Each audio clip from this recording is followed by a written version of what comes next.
May the Triple Gem bless you, Venerable Bhikkuni Raddoluwe Dhammapale. We know that in Buddhism, there are four groups of people: Bhikkhu, Bhikkhuni, Upasaka, Upasika. Today we are going to talk about the Bhikkhuni Sangha.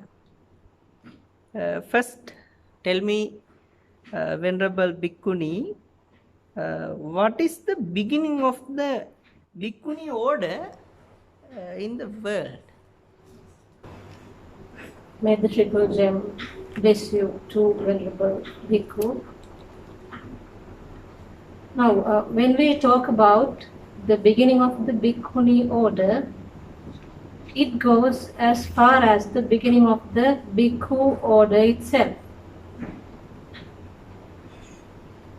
Bhikkhuni order was established at the request of the mother of Prince Siddhartha, Venerable Queen Maha Prajapati Devi. She first made the request to establish the Bhikkhuni order within 1 year of the enlightenment of Lord Buddha. We all know that Lord Buddha visited his birthplace of Kapilavastu after 1 year of enlightenment. And it was during that visit that the mother of Lord Buddha made the first request to establish the Bhikkhuni order. But at that time, even the Bhikkhu order was not established properly. Therefore, it was too early, obviously, for a female order to be initiated, and the request was denied. But later, after 5 years of enlightenment, or 5 years into the Buddhahood, Maha Prajapati Devi again made the request along with other 500 princesses and queens, and she gained the permission from Lord Buddha to enter the order. So it was only after 5 years into the Buddhahood that Lord Buddha laid the foundation to establish the Bhikkhuni order in the world. And the very mother of Prince Siddhartha, or Lord Buddha, became the very first Bhikkhuni to enter the order, and following her, there entered 500 other princesses and queens of the Shakya clan. So this is the beginning of the Bhikkhuni order in the world. How did the Bhikkhuni order develop in Sri Lanka? The Bhikkhuni order was first brought into Sri Lanka during the era of Emperor Ashoka in India, and that would be the year of 2236 BC. And the order was brought in here by none other than the very daughter of the great Emperor Ashoka. And it was during the King Devanagyatissa's rule in Sri Lanka. We all know that the two kings have been on very friendly terms, and as a result of that friendship, King or Emperor Ashoka sent missionaries into Sri Lanka in that year.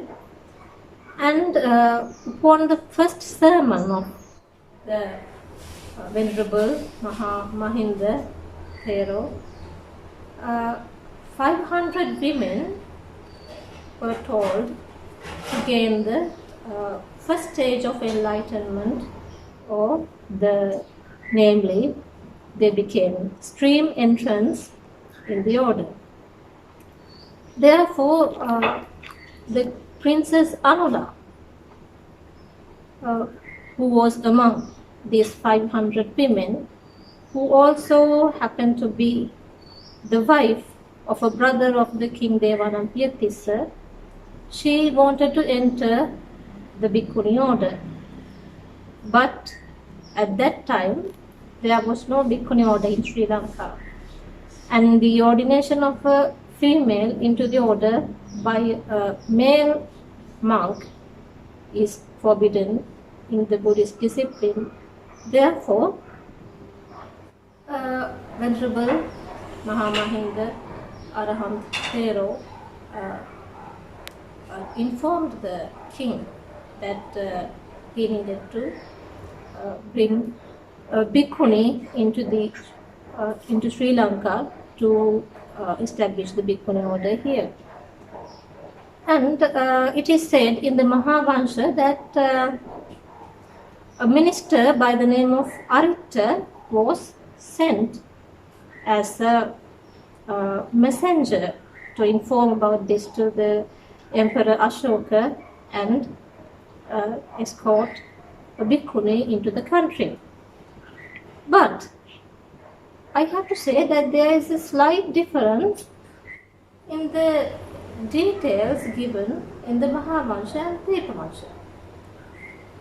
The details given about this incident in Mahavansha says that the Bhikkhu order was established first in Sri Lanka when the Princess Anula and the 500 other women made the request, and the request could not be fulfilled.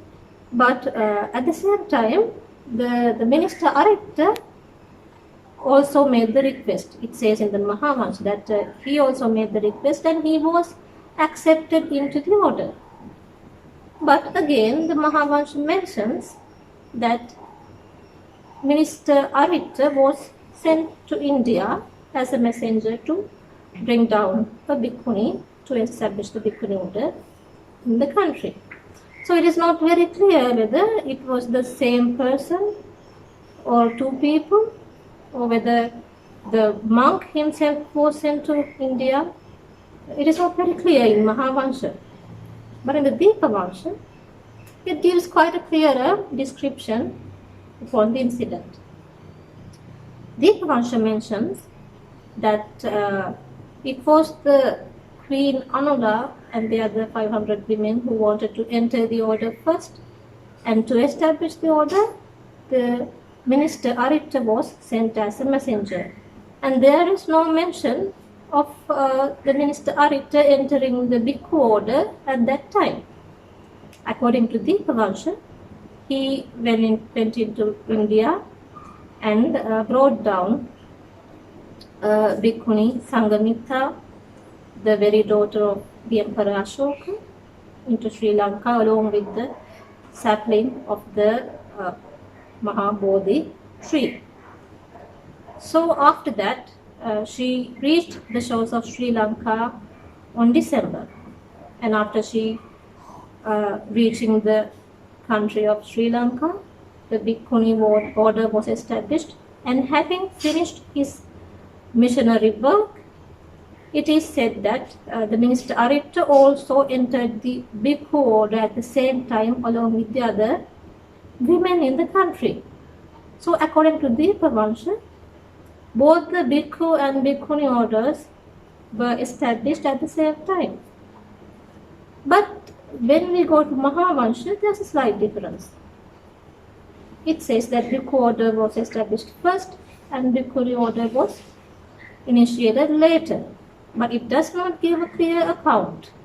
Who was this minister Aritta, who also entered the order and also went into India to bring down the Bhikkhuni Sangamita. So there is little confusion there. And we also know that Mahavansha is quite newer than the Dipavansha. But the commonly agreed story is the one mentioned in the Mahavansha. But I think we have to look into this more deeper, because the stories are different. However, the Bhikkhuni order was established when the Princess Anula entered the order under the guidance of Bhikkhuni Sangamitra, and thereafter the Bhikkhuni order in Sri Lanka flourished in a very great way. And during the period of the Anuradhapura kingdom, it is mentioned that the Bhikkhuni order was developed in Sri Lanka to an extent that the Bhikkhuni order was also taken to China by a Sri Lankan Bhikkhuni by the name of Devasara. She went into China and introduced the Theravada Bhikkhuni order into China as well during the kingdom of Anuradhapura. And there are loads of so many inscriptions mentioning offerings of temples and monasteries to the Bhikkhuni order in Sri Lanka. And also the common agreement is that Deepavansha is also a work of the Bhikkhunis of Sri Lanka at that time. And it is very clear by the accounts of Deepavansha and Mahavansha that the Bhikkhunis in Sri Lanka engaged in a wide array of fields like education and healthcare and various such fields as same as the Bhikkhus in Sri Lanka. But sadly, the Bhikkhuni order seems to have vanished quite mysteriously after the kingdom of Anuradhapura, because the inscriptions and all the evidence start to decrease after the period of the kingdom of Anuradhapura, and gradually any mentioning about the Bhikkhunis in Sri Lanka start vanishing from the historical accounts of Sri Lanka. So normally the common agreement is that the Bhikkhuni order disappeared from Sri Lanka during the kingdom of Anuradhapura. But later it is also widely known that the Bhikkhuni order was revived during the 1996 in Sri Lanka, and there are also some controversies about this act, and I think we should talk about that topic in a separate interview.